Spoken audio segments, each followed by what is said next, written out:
बाबा सिद्दीकी तो हमारे ही जिला गोपालगंज के रहने वाले हैं। इससे ज्यादा कुछ कहने की क्षमता नहीं है। देवेंद्र फडणवीस को गृह मंत्री पद से हटाना चाहिए। लॉरेंस बिश्नोई गैंग, ये गैंग, वो गैंग की बातचीत चल रही है, तो क्या हो गया हमारे स्टेट इंटेलिजेंस को? दिल्ली और मुंबई के अंदर कि इतने सारे गैंगस्टर सक्रिय हो गए। दुखद है कल जिस तरह से उनकी हत्या की गई है, काफ़ी हम लोगों को इसका दुख है और इस दुख के घड़ी में उनके परिवार और परिजनों के प्रति हमारी पूरी संवेदना है। बाबा सिद्दीकी तो हमारे ही जिला गोपालगंज के रहने वाले हैं, बिहार के मूलतः निवासी रहे और कुछ दिनों पहले ही जो है जब बॉम्बे हम गए थे तो उनसे भी मुलाकात हुई थी, उनके पुत्र से भी मुलाकात हुई थी। तो अब ये जान करके बड़ा दुखद है, लेकिन आश्चर्य करने वाली बात है जो बॉम्बे इतना बड़ा शहर, खास तौर पे जो बांद्रा जो लोकेशन है, जो कॉलोनी है, अगर वहाँ ऐसी घटना हो जाती है तो आप समझ सकते हैं कि कोई भी सुरक्षित नहीं है। हत्यारों का मन जो है काफ़ी बढ़ा हुआ है। इसमें राज्य सरकारों को थोड़ा लॉ एंड ऑर्डर की स्थिति को देखना चाहिए। कि नहीं रहे हमारे दोस्त, 3 दशक पुरानी हमारी दोस्ती, कांग्रेस में कई साल इकट्ठे हमने काम किया।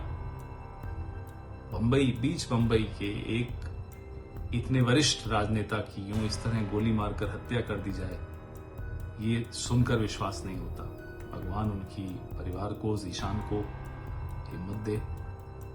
इससे ज्यादा कुछ कहने की क्षमता नहीं है। समाज जिस तरह से होता है तो ये उसका नतीजा है कि कानून का डर नहीं रहा, पुलिस का डर नहीं रहा।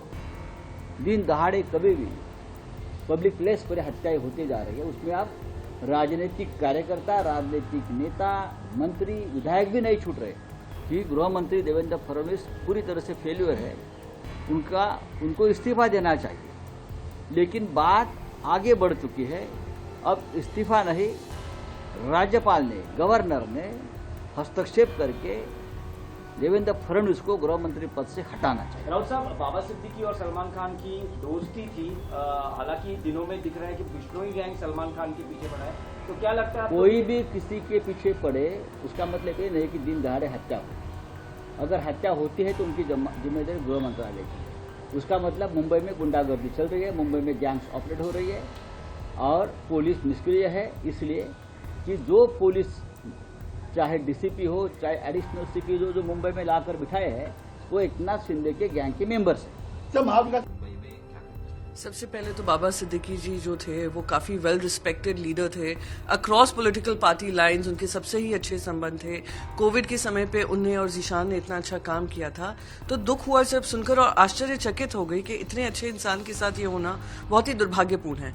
पर इसी के साथ साथ दिखाता है कैसे हमारी जो कानून व्यवस्था है, लॉ एंड ऑर्डर सिचुएशन है महाराष्ट्र में पूरी तरीके से चरमरा गई है। अगर हम लिस्ट ऑफ इवेंट्स देखें, उन्होंने 15 दिन पहले कहा था कि उनको ये धमकियां आ रही हैं, वाई कैटेगरी सिक्योरिटी दी गई थी। फिर उसके बावजूद भी इतना बड़ा इंटेलिजेंस फेलियर होना, बांद्रा जैसे शहर एरिया में उनका दिन दहाड़ी मौत हो जाना, मैं मानती हूँ कि ये उनकी लॉ एंड ऑर्डर व्यवस्था पे एक बड़ा ही प्रश्न चिन्ह उठाता है। आप महिलाओं पे अत्याचार देख लीजिए, आप बढ़ती हुई कानून व्यवस्था को देख लीजिए। आप कहते हैं कि हमने अक्षय शिंदे को ठोक दिया तो अब लॉ एंड ऑर्डर व्यवस्था ठीक हो गई। क्या हुआ? आप ही के अलायंस पार्टनर के एक इम्पोर्टेंट लीडर थे और बीचों बीच उनकी मौत हो जाना बहुत ही दुर्भाग्यपूर्ण है। और मैं याद दिलाना चाहूंगी, सलमान खान के घर के बाहर भी इस तरीके की फायरिंग हुई थी। और अब कोई कह रहा है लॉरेंस बिश्नोई गैंग, ये गैंग, वो गैंग की बातचीत चल रही है, तो क्या हो गया हमारे स्टेट इंटेलिजेंस को? क्या हो गया हमारी मुंबई पुलिस को जो दुनिया भर में मानी जाती है, मुंबई का लॉ एंड ऑर्डर जो दुनिया भर एक्नॉलेज करता है? आपने महाराष्ट्र को यहाँ पे लाकर छोड़ दिया है जहां पर ना कानून व्यवस्था है, जहां ना न्याय व्यवस्था है, सिर्फ और सिर्फ लूट हो रही है। दिल्ली और मुंबई के अंदर कि इतने सारे गैंगस्टर सक्रिय हो गए। क्या सरकार इनको प्रोत्साहन दे रही है? सरकार की बैकिंग है? सरकार अपने काम भी क्या इन लोगों से कराती है, जिसकी वजह से इतने सक्रिय हो गए हैं कि अभी सरकार की और पुलिस के काबू नहीं आ रहे हैं? बहुत गंभीर स्थिति आ गई है और किसी भी आदमी का जो है जीना मुश्किल हो गया है। लोग दहशत में जी रहे हैं।